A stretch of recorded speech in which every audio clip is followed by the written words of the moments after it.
80-90% প্ৰস্তুতি হৈ গ'ল। আজি ৰাতি আৰু অহাকালি ৰাতিপুৱাৰ ভিতৰত চব হৈ যাব। আমি সকলো বিটিআৰবাসী খুব আনন্দিত হৈছোঁ আৰু আমাৰ অসমৰ মুখ্যমন্ত্ৰী ডাঙৰীয়াক আমি অশেষ ধন্যবাদ জনাইছোঁ যে এই ঐতিহাসিক এটা কাৰ্যসূচী অসম বিধানসভা এদিনৰ কাৰণে কোকৰাঝাৰত অনুষ্ঠিত কৰাৰ সিদ্ধান্ত লৈছে।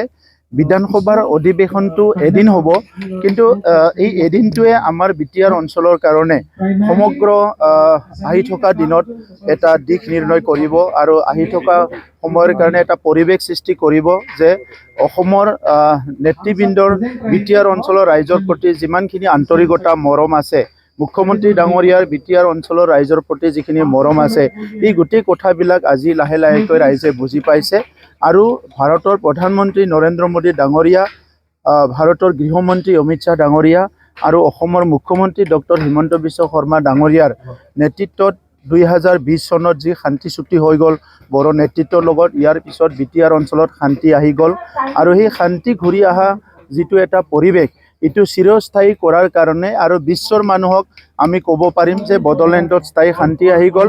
আজি ইয়াত এছেম্বলি হ'বলৈ পাৰিছে, ৰাইজে সকলো দিশৰ পৰা সঁহাৰি জনাইছে আৰু উন্নয়নৰ নতুন যিটো ধাৰা অসমত আৰম্ভ হৈছে, বিটিআৰ অঞ্চলতো আৰম্ভ হৈছে। যেনেকৈ ৰাইজে বিচাৰিছে তেনেকুৱা কামবিলাক হৈছে। তো সেইকাৰণে সিদিনা আমাৰ যি অধিৱেশনলৈ আমাৰ মহামহিম ৰাজ্যপাল ডাঙৰীয়া আহিব, তেখেতক আমি আদৰণি জনাইছোঁ। অসমৰ মুখ্যমন্ত্ৰী ডক্টৰ হিমন্ত বিশ্ব শৰ্মা ডাঙৰীয়াক আদৰণি জনাইছোঁ। অসমৰ অধ্যক্ষ আৰু সকলো কেবিনেট মন্ত্ৰী MLA সকলোকো আমি আদৰণি জনাইছোঁ। আমাক যিখিনি আমি এতিয়ালৈকে জানো, তেখেতসকলে একেলগে বাছত আহিব আৰু বাছত আহি ডাইৰেক্ট আমাৰ এছেম্বলিলৈ আহিব আৰু ইয়াতে চাহ পানী খাদ্য ৰিফ্ৰেছমেণ্ট চব এৰেঞ্জ কৰি ৰখা হৈছে। গতিকে সুন্দৰকৈ তেখেতসকলে দিনজোৰা কাৰ্যসূচীটো ইয়াতে আৰম্ভ আৰু কমপ্লিট ভালকৈ কৰিব পাৰিব, সেইটো আমি তেনেকুৱা এটা যিখিনি এৰেঞ্জমেণ্ট সেইটো কৰিছোঁ। খাদ্যৰ তালিকাত তেনেকুৱা একো নাই। আমাৰ মুখ্যমন্ত্ৰী ডাঙৰীয়াই সদায় কয় যে ভেৰি চিম্পল হ'ব লাগে, গতিকে আমি বিৰাট চিম্পল খাদ্য ইয়াতে এৰেঞ্জ কৰিছোঁ। সাংবাদিকসকলৰ কাৰণে অলপ বেছিকৈ কৰিছোঁ। BTCৰ EM সকল মন্ত্ৰীৰ লগত সকলোকে দায়িত্ব দিয়া হৈছে।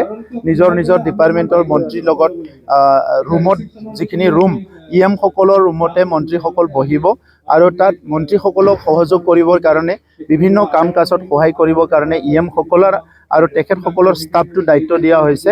অফিচাৰৰ লগত আমাৰ অফিচাৰসকলৰ যি ষ্টাফ আছে, তেখেতসকলক দায়িত্ব দিয়া হৈছে, যাতে এছেম্বলিৰ সময়ত কিবা প্ৰিণ্টিং দৰকাৰ হয়, কিবা হয়, ৰুমত বহি পেলাই কিবা এটা কাম কৰিব লাগে, এই গোটেই কম্পিউটাৰ লাগে, ইণ্টাৰনেট লাগে, চব ব্যৱস্থাবিলাক কৰা হৈছে আৰু EM সকল MCLA সকল সকলোকে আমি দায়িত্ব অৰ্পণ কৰা হৈছে। ভিতৰত থাকিব নোৱাৰিব, যিটো অসম এছেম্বলিৰ সুবিধা আছে এপ্লাই কৰি পেলাই যিসকলে পেভিলিয়নত যাই পেলাই শুনিব পাৰে, কোনোবা যদি শুনিব বিচাৰে তেনেকুৱা এপ্লাই কৰি যাব লাগিব। এই ব্যৱস্থাটো অসম এছেম্বলিত যেনেকুৱা আছে তেনেকুৱাই হ'ব।